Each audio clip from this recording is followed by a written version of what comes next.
Welcome to LOA Today. I'm Walt Thiessen here with Rita Giganti. Today is Friday, June the 26th, 2020. It is 4 p.m. New York time, and wherever you are in the world, thank you for joining us for another episode of LOA Today, your daily dose of happy.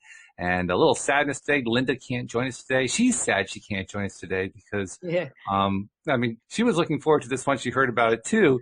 But she'll be back again next week, and hopefully she'll be here at a time when our special guest, who is here, can also be here, so she can interact directly with him as well. But David Strickel joined us on Tuesday with the help of Daniel Mangana, wonderful Daniel, to present us with a new way of talking to non-physical. At least it's new for us here on the show. Anyone who knows anything about Abraham Hicks and other kinds of channelers knows it's not really new, but it's new for us. We haven't done a whole lot of stuff with channeling.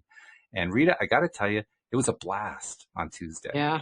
One of the comments that Dan made, because Daniel, of course, was on the show at the same time, after we went through the session, we spent like a half an hour getting to know David, and then another half an hour doing an actual session with him channeling the stream. And then we had a little follow-up after that. And Daniel noted that when David made his connection to the stream, there was this visceral lifting of energy. And we were already pretty high vibe at that point. But you could feel, whoa, the whole vibe just went up like 5 notches or something. It was That's really wonderful. Yeah, it is wonderful. David, I wanted to ask you about that. Do you get that same kind of surge whenever you make your connection like that? Oh, yeah. And I don't know why my internet connection's not allowing video, so I'm assuming you can hear me okay. Yep, we hear you just fine. Just for whatever reason, the surge just doesn't want to be seen. I'm sorry. So the surge, did I say the surge? I meant the stream. Okay. Yeah, it's odd, but I'm going to go ahead and just do my thing and not worry about whether I'm on camera or not. So we'll do that. The feeling that I get, I sort of call in a feeling of connection. I clear my mind, I breathe. I stand in total appreciation of all that is, and then I have this feeling that comes over me that is incredibly powerful and incredibly positive. And when I have that feeling, I relax into it, and then I just sort of let them come in and take over, if you will. And it's not like I'm being possessed. I'm still present, but I sort of step back. I always say that I'm shifting gears, and I shift into a gear that allows them to sort of take over. Right. Esther Hicks has said very much the same thing, that she doesn't feel like she's being possessed at all. In fact, for her, that was an issue, if I remember correctly, because before she learned how to do all this kind of stuff, she was pretty religious and was a little bit concerned that she was doing the devil's work or something like that. Sure. Then, those of us that grew up in Christianity were taught things like that. Yeah, sure. Exactly. Sure. But then, they recommended to her that they meditate, and the meditation was such a success for her. And then she was able to slip into one step at a time, picking up information and transmitting it and so forth, and enjoying it, and finding from her perspective, no, she wasn't being possessed at all. She was just simply communicating and translating. She was like a translator. She was an intergalactic translator, sort of. That's great. It feels so positive. There's no way it can be anything, negative. I also like the comment you made on Tuesday, David, and I can't remember if you made it in your voice or as you were communicating what the stream was saying, but the gist of it was they don't like to be worshipped. I thought that was really cool. Oh, yeah. They've said that from the very beginning, that, we've created this Taya practice, and I've always joked that, it's not a religion, it's not a cult, but the stream has said certainly that there are no rules coming from them, there's no judgment coming from them. And I love what they say about not needing to be worshipped. They're the source of all creation. Why would they need to be worshipped by anyone if they are the source and we're all part of source? Why would there need to be worship involved? Which is a great thing. Yeah, that's very good. So anyway, thank you. I feel like gratitude puts you on that same plane with everybody when you're just in gratitude for everything. It just puts you in that same arena with everybody. There's no worshiping of one thing or giving your power over to anyone. It's just kind of melding with it, Exactly. We've got a question for you, David, before we get started and have you switch over to receiving information from the stream. Josie, who's one of our regular listeners, says hello, and She says, as a channel, I'm sure you know of the work of Jane Roberts and the Seth material, and she wants to know what your thoughts about those works are. I know who Jane Roberts was, and I know that Esther and Jerry Hicks were very influenced by Jane Roberts early on. Right. I don't absorb a lot of teaching of other people. A lot of people think that, oh, you're the spiritual teacher, you must know X, Y, Z. I don't do that. In fact, it's not that there's anything wrong with any of that stuff. I shunned it myself in my early adult life. Throughout my 20s and 30s, I went to psychics really trying to figure out what was going on with me. And I would delve into things. I would read a little Sylvia Brown. I would read these different things and immediately would sort of turn away from them because I was seeking to discover my own personal truth from within, not from the thoughts of other people. Now here I am sharing thoughts, right? Which is kind of ironic, but the Abraham was really the only channel that I really followed in depth was Abraham in the beginning. And then when I decided to start channeling for the benefit of others, I was very guided to stop that. Not because there's anything at all wrong with the Abraham message, but for me in this message, I wanted it to be authentic and pure and original and coming from the stream and really have its own direction and its own flavor, if you will. And that's what we've created with this, is it is a little different variation. It's coming through a different filtration system, if you will, than any other channel that's ever been. So I don't really have a lot of thoughts about other channels other than Esther, just because I in the beginning, did consume a lot of that. Sure. Yeah. Are you familiar with Seth, Rita? Have you read any of Seth's works? Familiar with it, but don't think I've read anything, no. Oh. But Esther Hicks, of course, yes. Sure. I've heard and read and, all kinds of stuff, and they're fabulous. Yeah, I agree. Yeah. I actually did read some of the Seth Speak material, and you walk away from it after reading about, 4 or 5 pages, appreciating the clarity of Abraham. Not that there's anything about Seth that's wrong or anything like that. It's just they try to go so deep into it that literally it boggles our minds as we try to understand what the heck are they saying. Yeah. And it was part of it. I think what I've gathered from it, it was it was so unorthodox at that time that really caused her to have to strip away any expectation of it being quote unquote normalized and dive right in to source thought, source perspective. Right. And the vibration at the time was very disruptive. Oh yeah. Esther came along, and I acknowledge Esther in my book because to me, Esther came along and made channeling over a period of time very palatable and very consumable. And that served humanity's expansion in allowing a lot of people to open up to channeling that might have been turned off by the Jane Roberts, style. Yeah, there was nothing wrong with what Jane was doing. It's just that we couldn't comprehend it. Yeah, it's just serving a different audience in a different way. Just like, people criticize the book The Secret because it's so rudimentary, but The Secret really advanced, humanity's idea that we create our own reality. So it did its job and continues to do so as far as sparking that idea. But then you're going to meet a lot of frustration if you don't take your practice a lot deeper. And I think we all know that now. Exactly. Right. Yeah. I had a similar experience with the book A Course in Miracles. For me, there are a lot of people. I think, Rita, you're one of the people who really likes that book a lot. Yeah. A lot of people like that book. For me, all I got out of it was headaches. Literally I'd read 5 paragraphs and I had to go lie down because my brain just was not willing to absorb what it was trying to say and the way it was trying to say it. It's a challenge. All of this stuff is a challenge because we're being presented with information that challenges so many long-held beliefs, many of which are misleading or perhaps even false beliefs that we picked up from religion or various spiritual practices and so forth. There's a kind of a shaking out that's been going on, but that's tough.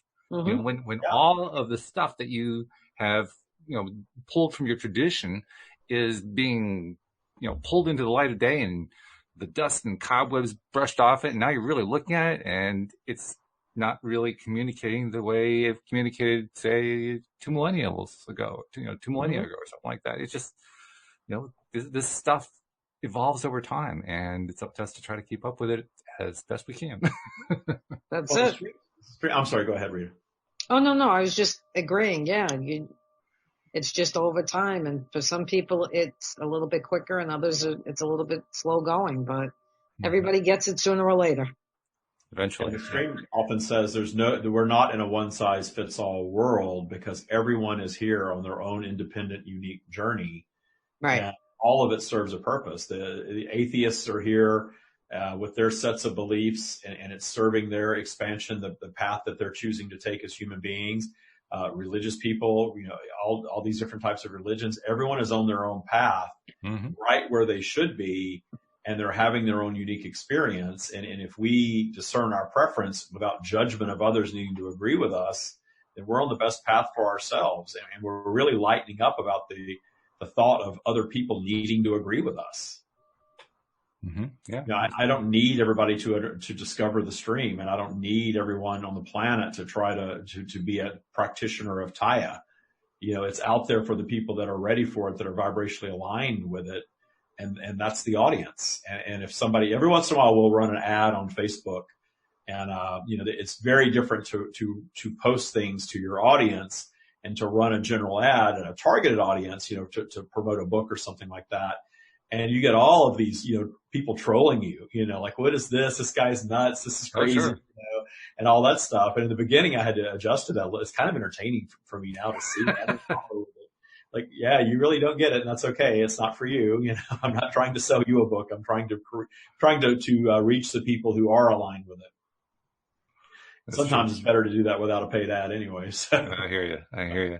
And let's also remind everybody, I mean, a lot of people, probably most of our listeners, have heard the Tuesday episode, and so have some idea of what Taya is about. But give us a reminder. What is this Taya practice? What's the Well, I had all of this information coming to me, very in-depth spiritual information, source-connected information, very much rooted in law of attraction, because law of attraction is the basis of all creation. So you to me, in my opinion, you can't get into spirituality and not include law of attraction as an important component of it, because it's a component of everything.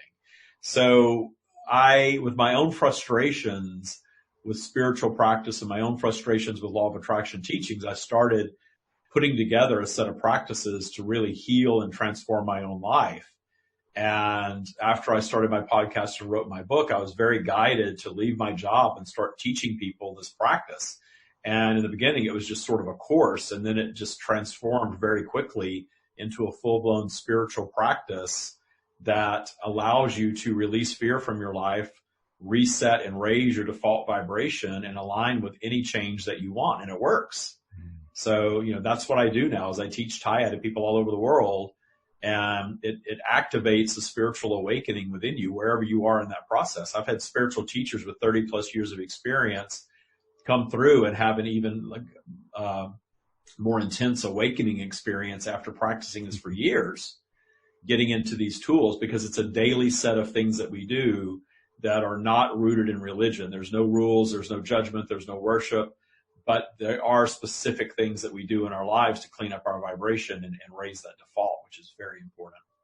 Absolutely. Yeah. And well, that's more of what we want to get into. So tell you what, why don't we give you a moment to make the shift and make the connection, and let's have a little conversation with the stream.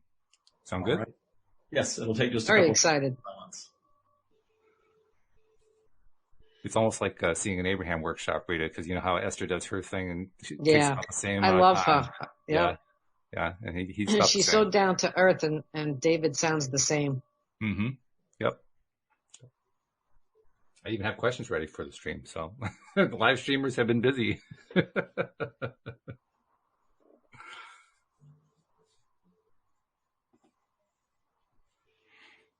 We are here. Hello. Welcome. We're glad to have you back for a return engagement.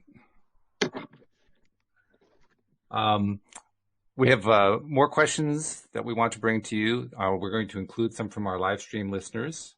I'm also going to open things up to Rita too, because Rita probably has questions she wants to raise. And we also had a very interesting conversation on Tuesday that included an interesting discussion about magnetism. So we'll try to bring that one in too. But I'm going to start with one of the live streamers. And this is tying into what we were talking about before We brought you directly into the conversation stream, but Jeffrey, one of our listeners, asked a question. He says, are we as a group working on changing collective beliefs? And I think he means on a global basis, but it could also be within our community of listeners as well. But is that what's happening? To zoom out to a collective consciousness perspective as far as humanity on planet Earth is concerned, that you are absolutely shifting beliefs. You are in the process of what you may call ascension. You are increasing your vibration at a more rapid rate than humanity has experienced in the history of humanity. And the thing that has activated that is your increasing technology, your current ability to communicate globally like you've never been able to communicate before. You have things such as Zoom and Skype, and you've got social media, and you are all coming together and sharing common thoughts and beliefs and connecting with one another in a physical way, the way that you are already connected in a non-physical way as a collective consciousness. But when you bring that consciousness down to 3D physical reality, where your ego, your human consciousness is no longer sort of shunning that higher consciousness perspective, and you start to find common ground in the 3D reality, then you start to question things. You perhaps come from different lands with different religious beliefs and different limiting thoughts that you've been taught that have stark similarities. And you understand that your questioning of these things is actually advancing your collective thinking. And in the advancement of your collective thinking, you're all coming to collectively question your institutions. And we often say that this is why you're noticing your governments and your religions and other institutions of control beginning to crumble beneath you, because you're questioning them like you never have before. And in that collective questioning of them, notice that your younger generations who are born up to speed with the time that they enter in are all shifting the way they operate their lives very differently than their parents, and certainly differently than their grandparents. But you are all doing this collectively. Notice your younger generations are not necessarily sticking themselves in a country. They are more nomadic as far as nationality goes. They are not sticking themselves within a religion or culture or a race as far as associating with one another between friendships and other associations, including romantic. That is shifting the vibration of your planet.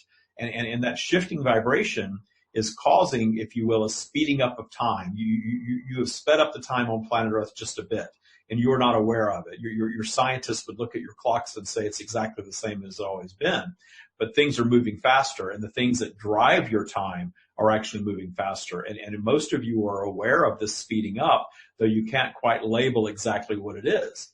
And in this speeding up, in the collective consciousness raising in vibration, you are seeing some of what you may consider a negative backlash, your pandemic, the political uprisings, the racial tension that is peaking in certain places. All of these things are actually positive signs of ascension to a higher vibrational territory. And it just takes a little bit of shift in vibration to cause numerous things across your planet to occur.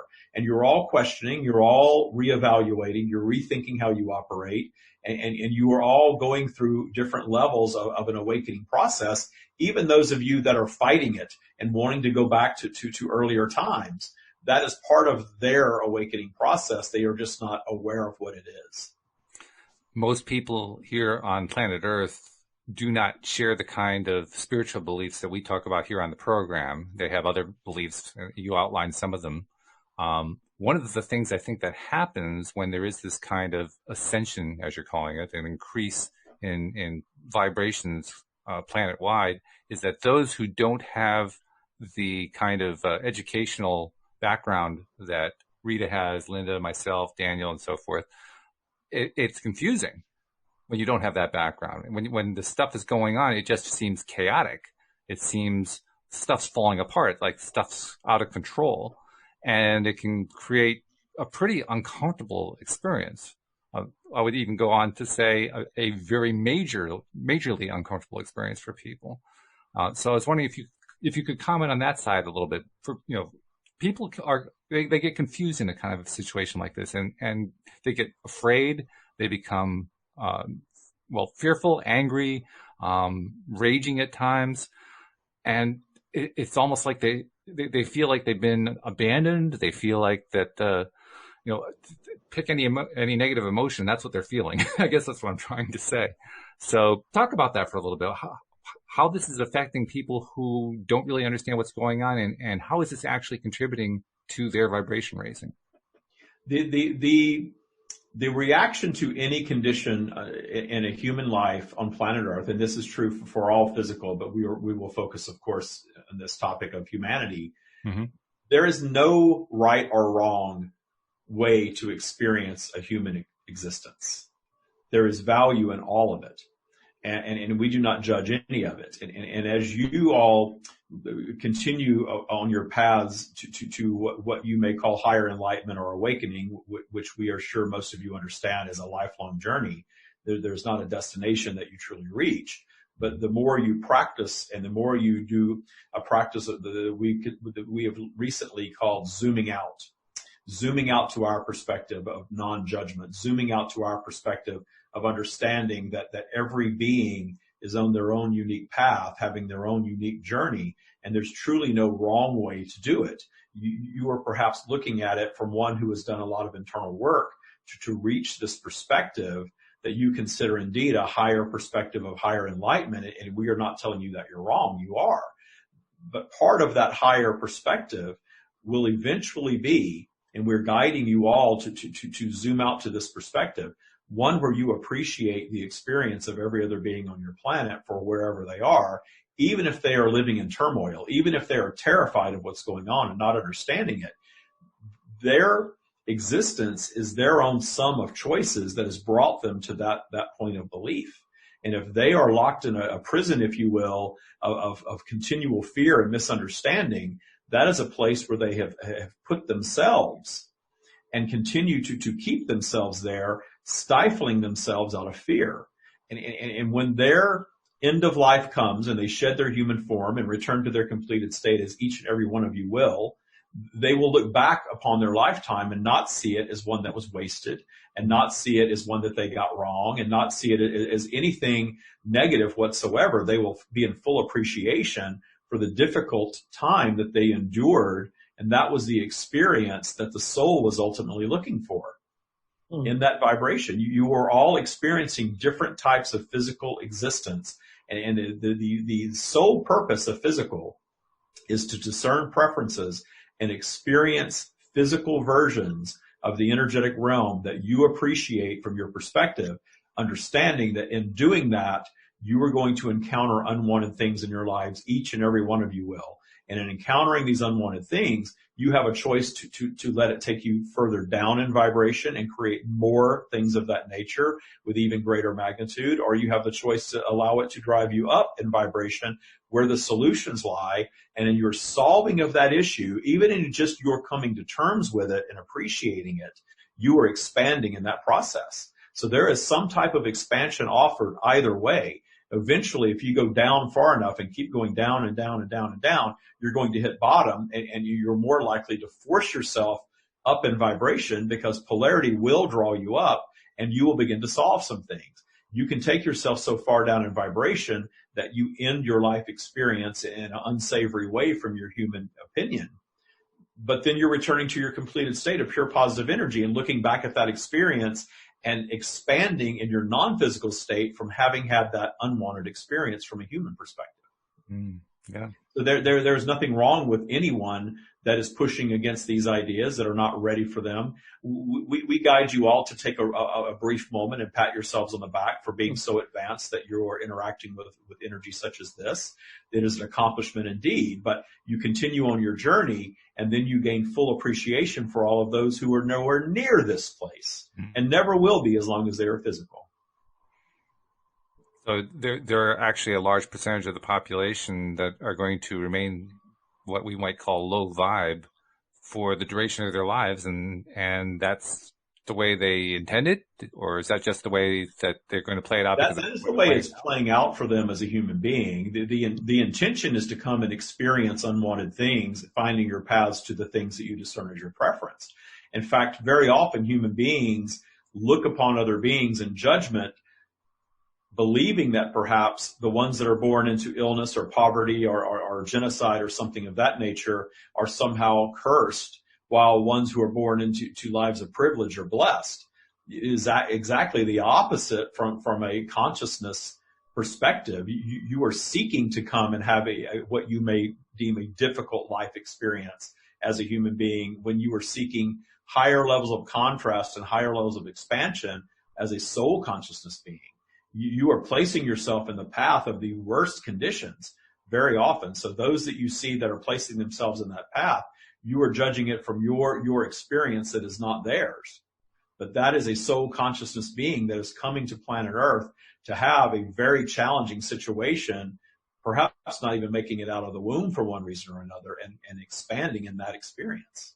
It's a really great point that you're making there, and one that I try to remind myself of, that ultimately none of us here in the physical realm really know what's going on inside of the head or the heart of another person. I mean, we like to kind of imagine it. We'll talk to people and we'll get a sense of what they're willing to share with us and so forth. But at any given point in time, we have no idea what is going on inside their heads. There's stuff going on that it probably far exceeds any awareness that we have. And that's going to produce a completely different perspective from the one that we have. It's important to remember that, I think, but it's so easy for us to forget too. You are correct. And those of you that have lived enough years and had enough what you may call jarring or even traumatic experiences can hearken back to how quickly you adjusted to that new way of being. Mm.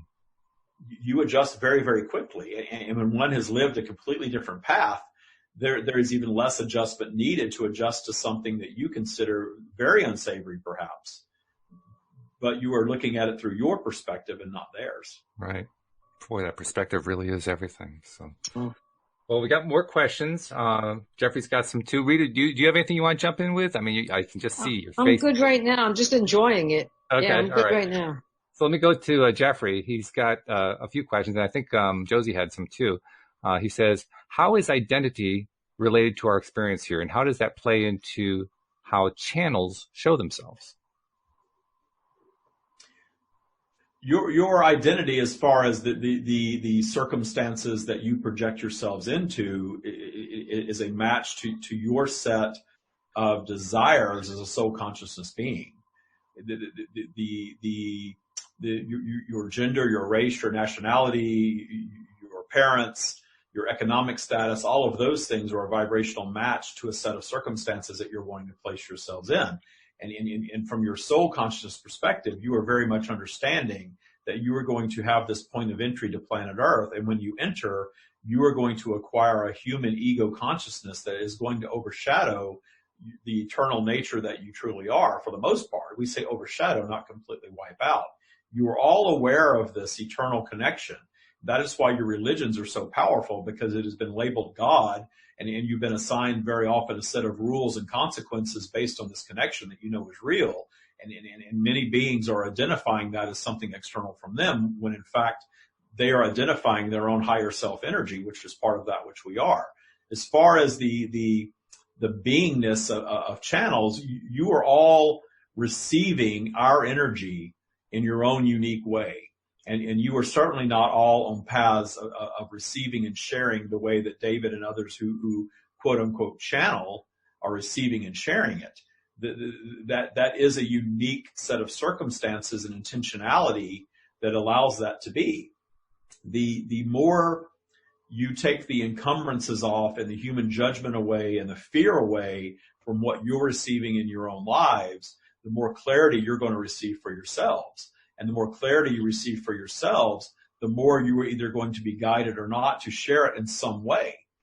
The set of circumstances that came to be for David to share our message was simply that we were coming to him very early on. There was an intentionality set there prior to his arrival on planet Earth to receive this and then live a life in such a way that he had an opportunity to find his way back to sharing this message the way that he's sharing now. It took him 50 years to find that. Mm. And we want to stress that to all of you. What you are receiving now, the connection has always been, but there was a sum of life circumstances that led him through darkness to come out of the darkness, so that it wasn't just a message that he was sharing, but actually a very deep and rich human experience to contrast that message from which to teach. That's why he was guided to create Taya. Mm-hmm. We guided him to co-create. He co-created it based on our teachings and created something very unique that works very well for those who are aligned with it. Mm-hmm. Yeah. Okay. And I want to come back to that topic too of how we are creating these experiences. But before I do that, I want to return to what Jeffrey was asking, because he had a follow-up question. He says, I understand and appreciate contrast and that it is always needed. But his question is, will we always have and need conflict? Conflict is a judgment term of contrast, and we certainly understand the meaning behind it. You are never going to reach a place in a physical environment where a set of physical beings, a collective consciousness, is agreeing upon everything, because you're all here on unique journeys, projecting into unique human, in this case, egos, with infinite other experiences behind you. So the idea of projecting into an ego consciousness, or something like an ego consciousness, which all physical realms are similar in that nature. There's contrast in all physical realms, and there's polarity. The reason the contrast exists is because of polarity. Polarity is driving your vibration up and down a virtual vibrational spiral, regardless of what work you do or what belief systems you hold. So at your best, you are holding space, if you will, and allowing the ideas of others without judgment. But not one of you are capable of staying in that high vibrational state all the time. No matter how much work you do, polarity is going to drag you down from time to time. And when it drags you down, you have a sum of choices of how to respond when you're down there. But no matter what, you're going to have that bit of fog where you're not going to be as allowing as others' ideas. And there are going to be times that you're going to react negatively, or you're going to disagree, or you're going to set your preference towards something different. Go up your spiral, solve it, have a higher perspective of it, and move on. But with all of these varying vibrations and all of these various paths, you are guaranteed conflict. And the conflict is the exact thing that creates expansion. You're observing something that you do not appreciate and setting your sights toward improvement, toward change, toward evolution, toward a better thought even, creates expansion. And the universe is always expanding. Always expanding. It is energetic, and an energetic realm is either expanding or it is dying off. And you are not in an environment that is anywhere near dying off. You're in an environment that is ever expanding. And that is why you will always see conflict. This idea of world peace is a lovely idea to hold. We understand your desire for no conflict, but we promise you, as soon as you reach a place of no conflict, you're going to grow bored with it, and you're going to create conflict.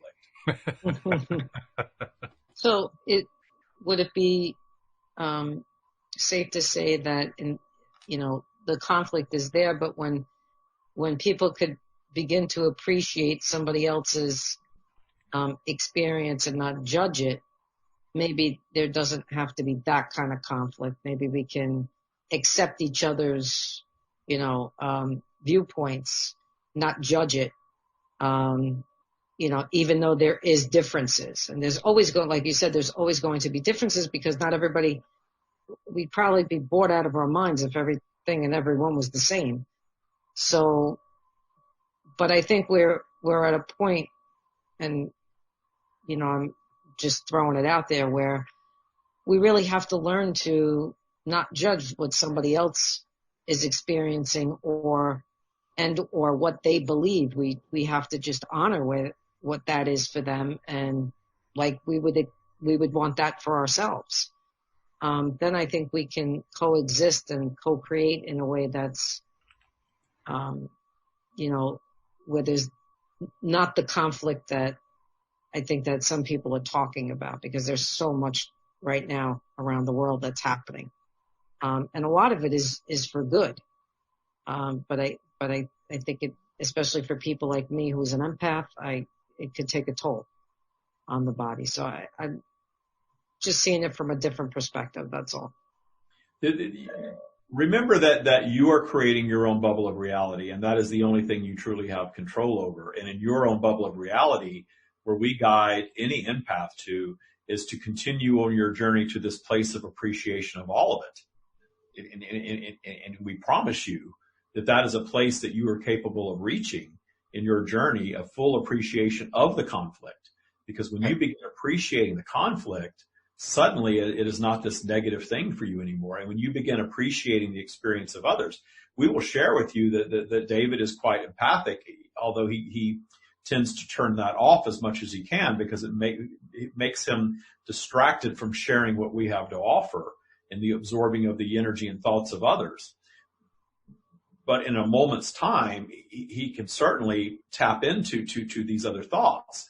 And a friend of his posted a story of a young man who was, in the opinion of the story, unjustly killed by the police. And he was reading this young man's final words, which were presented as something extremely sad. But we were very connected to David in this moment, because he had already done his vibrational work in the morning. He had meditated, he'd appreciated, he'd allowed us in to ponder some of these thoughts that he is sharing today. And in reading the story, he was in full appreciation for that young man's final words and how connected to our energy he was in his final moments, even though he was experiencing fear and experiencing death. He was able to appreciate the high vibration of the words that were coming through, sort of a reading between the lines of this experience of this young man crossing back over at age 23 to his completed state. And we understand that we are sharing this to an audience who, in the beginning, may feel a bit repelled by the idea of such a thing. But when you think deeper and deeper and deeper into it, that absolutely you are all eternal beings here having a very temporary experience, and there is no judgment of what the death experience is in your completed state. You have all died a million deaths, if you will, many different ways, infinite different ways. And when you begin to look at your state of being from that perspective, and looking at everybody's state of being from that perspective, suddenly life and death and the experience that happens in between those two things on planet Earth has a whole different meaning to you. And the struggle and the trauma and the conflict of others is something that you will reach a place where you can absorb in a higher vibrational way of appreciation and actually be of higher service to those that you were working with as an empath. And that is a magical transformation that few human beings cross, but it's available to each and every one of you in the zooming out. This is why we speak of zooming out over and over and over again. Zoom out to our perspective. We are part of you. It's available to all of you. Zoom out to that perspective of non-judgment. There's no right or wrong. There's no wrong way to exit this life. There's no wrong way to live this life. And all of the contrast exists for you all to want something that is an improvement, but be able to zoom out, taking on that ability to see from the highest perspective as one who can tap into the energy of others will allow you to process that energy in a very different way that you do not absorb as a negative thing. Polarity is a concept that you've brought in a few times, both Tuesday and today, and it's a word that doesn't get used very much by many teachers in this realm that we participate and swim around a lot in. But it's an interesting term, and I wondered if you could go into more detail about what you are trying to convey when you use that word, and how you would like us to understand the word polarity. We will. There are a set of teachings that David refers to often, and we will stay in that lane for a moment. David speaks very often of the book The Secret, and he was sharing before we came in that book was very limited in its scope and its message, but because it was so limited and so laser focused on one aspect of the energetic realm, it was very popular. And therefore it shifted consciousness on planet Earth to one of life is happening to you, to one of you are in control of your reality and creating it.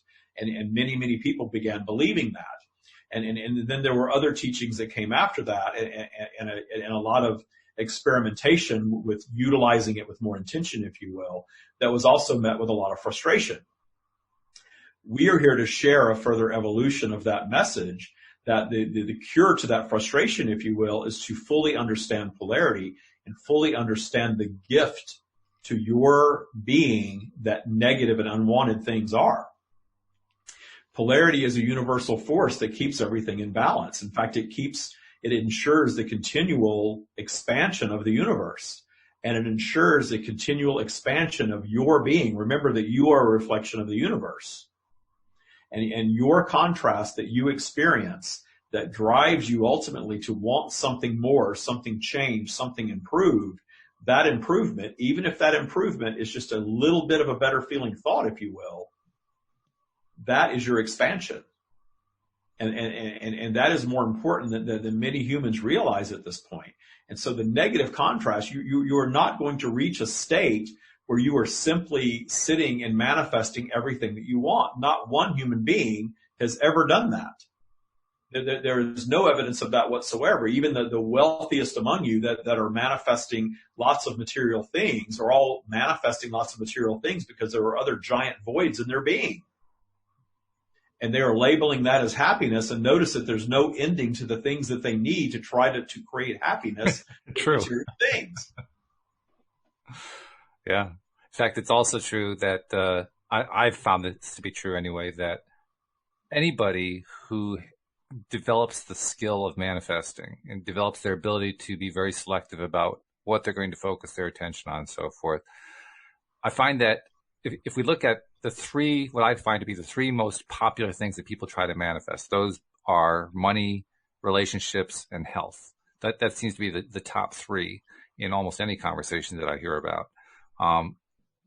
Most people who are really good manifestors are good at 2 out of 3. I have yet to hear about or talk to anybody who's good at all 3 of them.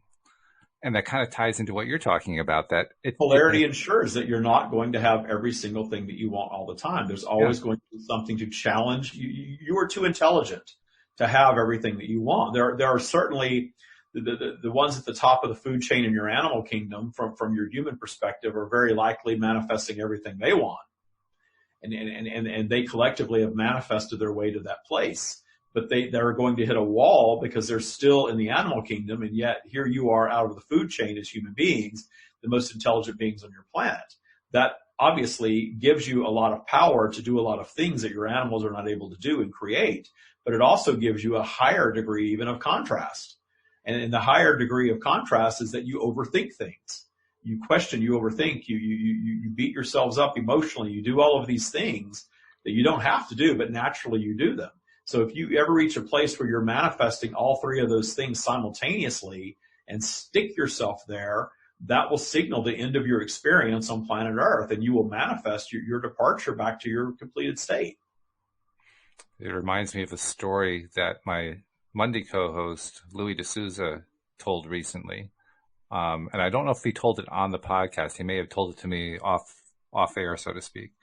But the story was that there was a young woman who grew up very strongly connected to Source, very able to communicate with Source, and was able to take what she had learned and use it to play in the stock market, to invest in the stock market. And she was so successful at it that I think by age 22 or 23, she was like a multi-millionaire many times over. And she was so successful with it. And the conclusion of the story is, once she had done all that, she died. And the hint was she had done everything that she was going to do. She had basically manifested everything she was ready to manifest, that she'd come here to manifest. There was no point in staying. And that sounds to be very similar to what you were talking about. That is absolutely true. That in and of itself would be a universal law. We do not like to get into too many different universal laws, because the only true universal law is the law of attraction, the law of polarity. Those 2 things, everything else is a spinoff from that. And that is a spinoff from that. The law of polarity played a role in her demise because she did indeed, in her opinion, she didn't allow herself to want more. Her opinion of success was making all of this money. And she could have absolutely made all of this money and then desired something else, but she stopped there because she thought she had reached the pinnacle. Of course, most of you that lived beyond those amount of years understand that there's a lot more available to you in life that brings joy other than just millions of dollars. Right. Notice also that the things the one point that we love to get across in all of this, and we are delighted to share this, is that usually the one out of the three things that you're not able to manifest is the one thing that you think you need the most for happiness. Yeah, that's a fairly common thing, I believe. I didn't hear that last part. What was the last part? The one thing that you're not able to manifest very often is the one thing that you think you need the most to be happy. You need money, or you need love, or you need better health to finally reach a place of happiness. And you may have the other two going on, and you really believe that you need this third. And you have to remember that the universe only answers yes. The universe does not judge. Mm-hmm. When you're at a place of needing it and wanting it so bad that your vibration of need is overriding your vibration of is. We speak of isness very much. The isness is the vibration that you're reaching for, the feeling of already having it and allowing the universe to populate it for you. The feeling of need is always going to be met with a yes from the universe that you indeed need it. It's an ironic thing, too, that we think in terms of happiness coming from manifestations, from money, from health, from relationships. But this is one of the great things that The Secret was trying to teach. It's the other way around. The happiness comes first. And that's a hard concept for a human. I mean, we're so used to the idea that happiness comes from our experiences, not that our happiness creates our experiences.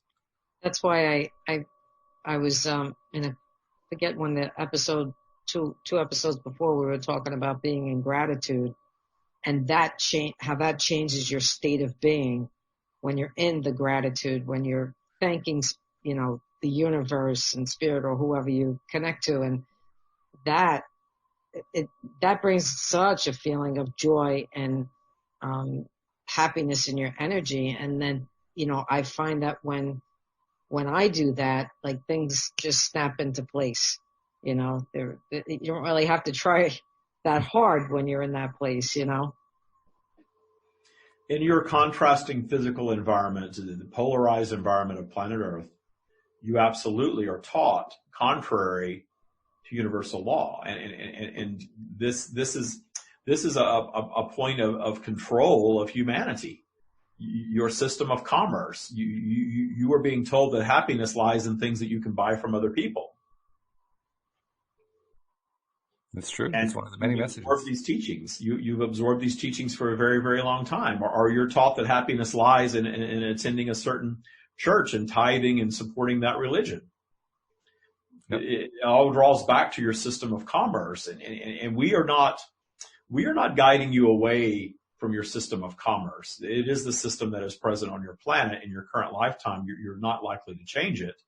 And the best that you can do is embrace it within your bubble of reality and understand that your system of commerce is absolutely not your source of happiness. Your system of commerce is your source of enjoying earthly things, and there's absolutely nothing wrong with that. Your source of happiness is love of self, connection to our energy, and we hold nothing but love for you. So therefore, if you are loving yourselves, you are directly connected to that which we are. And I actually believe that system of commerce is in an accelerated evolutionary state at the moment. I think that I've expressed the opinion before here on this podcast that 10 years from now, it's going to look quite different to us from the way it looks to us right now. The money situation, money is going to look different. We're going to be thinking about money differently. Jobs, we're going to be thinking about jobs differently. We're going to feel differently about them. And I can't be more specific than that at this point. I have certain ideas that I'm playing with, but I just have this very strong sense it's going to be a very different experience just 10 years from now. We are not in the business of predicting your future because there are infinite possibilities for your future, and that is actually your mission here on planet Earth is to collectively create that, and certainly to create your own bubble of reality, which you all have the power to do. That is why we're not going to assign a future for you, because that is how creation occurs. But we will tell you that whenever you have a small majority of beings controlling the majority of the wealth, they're going to reach a tipping point to where that wealth then becomes useless. Yes. Because it's being hoarded and because it's being held in fear, that is going to be useless. And David has set himself on a journey of understanding that he has a vibrational set point in his life that he has achieved, that he has maintained with massive income and with zero income, with negative income. And that was a lesson that he had to teach himself. Mm. That he is now ready and willing to teach anyone else who wants to hear about it. That well-being and abundance and having experiences and a place to live and food to eat and not just basics, but a rather luxurious compared to most of your planet way of being, whether the currency is flowing or not. And for many, many years, based on what we were offering him, his focus was solely on manifesting money and material things. And he did it very, very, very well. From his poverty-stricken childhood, if you will, his point of attraction that he set for himself was one of high income through most of his adult life until he listened to our guidance and jumped out of the airplane, if you will, with no plan. Yes. And decided to start living without employment and sharing our message on a full-time basis. And now he lives exactly where he wants to live in a beautiful place and has all of the things that he wants, whether the income is flowing through his business or not. He has proven that to himself. And you can all prove that to yourselves. Just getting so wound up in your flow of dollars and whether you're going to be able to pay for it or not, or afford it or not. You're worried about your credit score and you're worried about all of these 3D things. When you remove yourself from that equation completely and let the universe take care of you, the universe will always take care of you. Always. And the more of you that come to realize that, you will break your current financial system. And those that are hoarding all of your currency, which is only energetic at this point anyway, there's no real currency. It is all made up. It is vibrational. It is all in your minds. Right. Their hoarding of wealth will be absolutely worthless. Yeah, I think that's true. What you're talking about reminds me of an old, I don't know, it's not really a joke. It's more of like a sort of a mini scene rather than a story. But it's the impression of what entrepreneurship in this particular scenario is, where you jump off a cliff holding a box of airplane parts and then you try to put an airplane together on the way down. And that very much describes what it often feels like when you're trying to launch a new business. But it's kind of similar to what you're talking about, just letting go of all of our preconceptions. It's scary to do that. It's scary. These preconceptions are ground into us from day one, from the moment we get here into this life. And letting go of that is a challenge. But David was guided by us to start his own business at age 19 as a high school dropout. And without fear and with not much to lose, he did it and broke all the rules. And reached an end of that experience and then dipped into more conventional, if you will, fear-based thinking and got into a scenario where he was employed by others for a very long period of time. Mm-hmm. And he was never truly satisfied during that period of time. And he was interviewing for a job with a corporate psychologist. It was a very high-level job, and the corporate psychologist told him that he needed to be an entrepreneur. He had no business working for anyone else. And in less than 2 years' time from hearing that, he quit his job. And he has been very happy with it ever since. Mm-hmm. With no plan, with getting into reading. Every time he would begin reading these blogs or speaking to a consultant that claims to know what all you need to do to prepare yourself to be an entrepreneur, the more his vibration dropped. When he turned back to our connection and we told him that you could be successful no matter what and not to listen to anyone else, he listened. And when he finally did, after ignoring it for many years and torturing himself, he found himself in the happiest time he has ever been in. And now you're witnessing one who is able to channel at will very easily because all of those other encumbrances are gone. That's so true. The fact is that we have so many teachers, self-proclaimed teachers, trying to teach us about wealth. I mean, right now we're talking about wealth. It could be health or relationships or anything else, but trying to teach us, and we have the answer on all this. And I hadn't thought of it in those terms, but you're absolutely right. It always brings the vibration down to read their stuff. That's kind of like the opposite of what they're trying to proclaim. And you don't really think about that when you're reading it, but you're right. It does bring the vibration down to read a lot of this stuff. It's amazing. The very best way to solve any problem is to raise your vibration, get out of your own way, and allow the universe to solve it for you. Yeah. Yeah. And that is the art right there, isn't it? That's the challenge. Can we allow ourselves? Can we convince ourselves? Can we talk ourselves into letting go of all those preconceptions and just getting into that better feeling state? It seems so easy to say it. It seems so easy. Why is it so difficult for us? And that is why we have labeled the practice that we have delivered Trust Your Abundance. It comes down to trust. Trusting the universe, trusting your abundance, whatever that is. The abundance is not necessarily money and material things. It can be.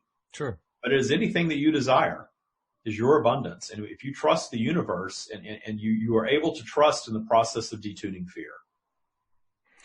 One of the reasons why I asked David if he'd be willing to come back, I actually framed it as, I want you to come back every week. In fact, I want you to come back as often as you can come back. And one of the reasons is I want to continue these kinds of conversations that we're having right now because I feel like I have so much I can learn from you. One of the things that I've kind of wished for quite some time, and you're appearing on the program is sort of a manifestation for me that I've been trying to attract for a long time. I've wanted to have the ability to do what David does, but not that I want to be a channel. I just want to be better at communicating with my inner being because I can get some stuff.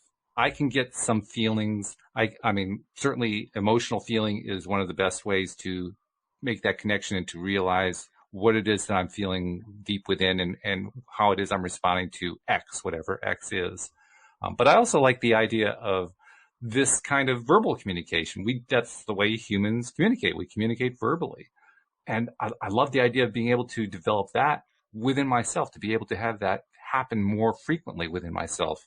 I think it's one of the reasons I do a podcast. I mean, since I haven't totally developed that as much as I want within myself, at least I can talk to my fellow humans who are doing the same kind of thing. But how can I improve that? How can I improve my ability to do that? Releasing any fear and judgment around it that creeps up and making your focus being in a state of joy, relaxed joy, not looking for it, not forcing it. David tried to force his channeling for a very long time. And when he finally relaxed into it and allowed it to just be and allowed himself to just raise his vibration and write, he realized he was indeed channeling because there was information coming to him that was well beyond his intellect. The same thing goes for his ability to speak it. It was not always this way. It was far more forced and uncomfortable in the beginning, but it was allowed. And now the more comfortable, the more he enjoys the process, the more we flow with ease. You make it sound so simple. The universe operates very simply, and your abilities to do things, once you discover them, you will look back and realize how simple indeed it was. But your path of frustrations along the way, all of those things, all of these lower vibrational events, these clarifying events, if you will, when you go down in vibration and you manifest an obstacle, that obstacle is actually a clarifying event for you. It can be. Because when you meet your obstacle in joy because you have manifested it and raise your vibration to solve it, it becomes a clarifying event for you. And these clarifying events total a series of things that you place in your paths to manifest a better, more perfect version of. So no matter how long it takes you to get to a place, do not judge that. Understand that everything is happening in perfection. We have stated it took David over 50 years to be able to do what he's doing now. Right. Yeah. But all of those experiences and all of those frustrations in that entire decade that he once looked at as a wasted decade of his life, his 30s, served him to go deeper and served him with so many lessons that he can now teach from as a teacher of our words. Yeah. Your process will be what it will be. And the more you stand in joy and appreciation of it, the easier things will come. Isn't it ironic that all of this comes down to learning to trust ourselves? Because that's really what you're describing. Trusting yourselves, trusting the universe, trusting the process. Trust is very important because you've been taught not to. Yeah. We're relearning what we already knew. You've been taught to operate in fear. And this was not always. This was in the society building era of humanity that you were coming out of now. Mm-hmm. The religions and the governments and the leaders that have placed you on these paths. And there's contrast in all topics. So there are positives to that. You have gotten to this place where you have communication and modes of travel and structures and plumbing and food supplies and all of these positive things that have advanced humanity to where it is today that are positive, but it took, from the human perspective of placing you on these templated paths, if you will, the creation of what you may call the middle class that got you here. But now that you're here, you're no longer needing it. Mm-hmm. Previous generations needed it for the path that humanity was on, and now you're seeing that you no longer need it and you're breaking free from it. Yeah. And therefore, there is nothing wrong with the way that your parents, grandparents, and great-grandparents operated their lives. Even if it was one that you judge as very fear-based, that was perfection for the time.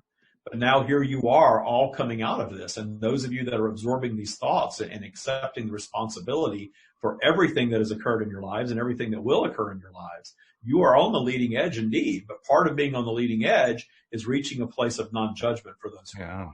Yeah, that's really big. It's very big.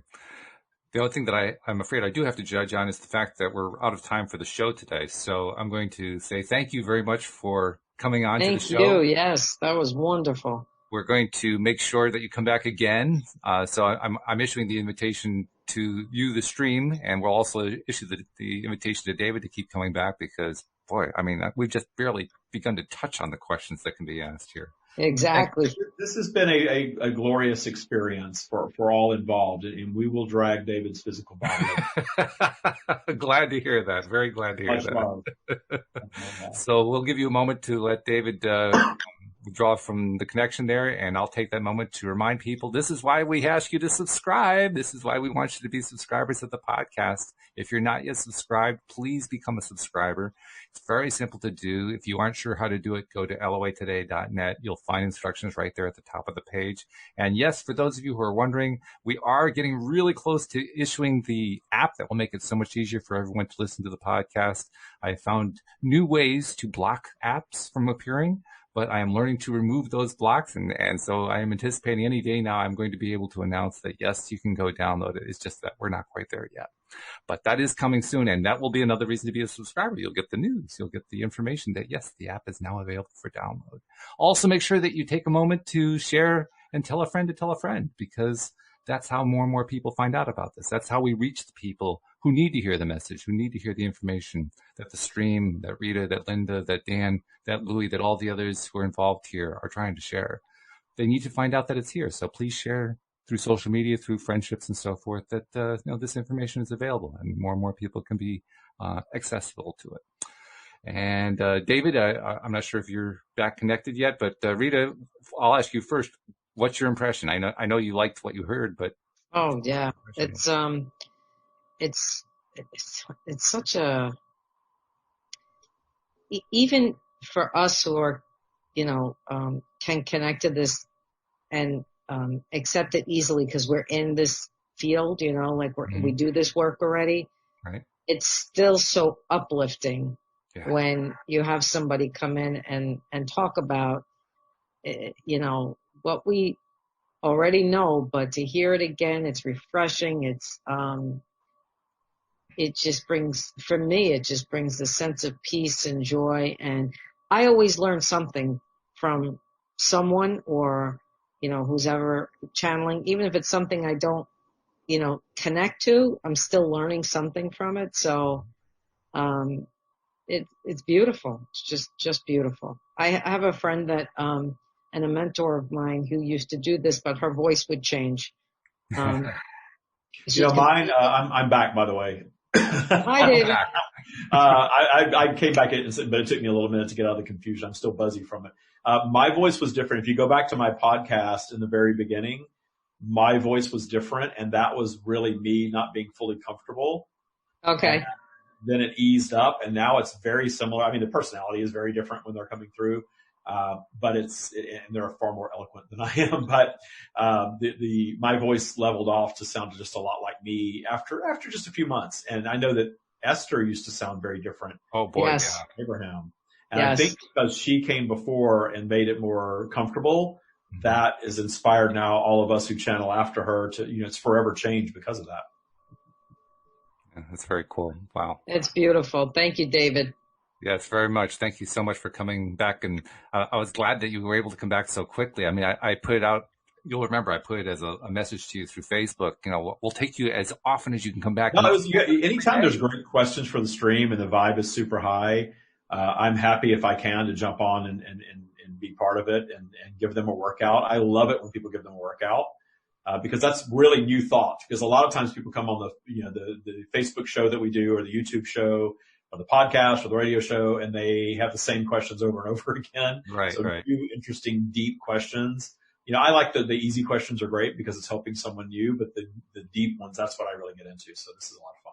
Well, we can promise you a lot of those. I mean, if that will help you come back more often, we can promise a lot of those. Cool. Very cool. Those Absolutely. are easy for me. If I have one skill, that's it. I can come up with questions that go deeper than anything I've ever explored before. So not a problem. Great. So thank you again, David. We appreciate you coming onto the show, and we're going to work out the time for you to come back. It's really going to come down to what your schedule is. So let's communicate through Facebook and figure out, what the upcoming schedule is going to be. Certainly. Would love to.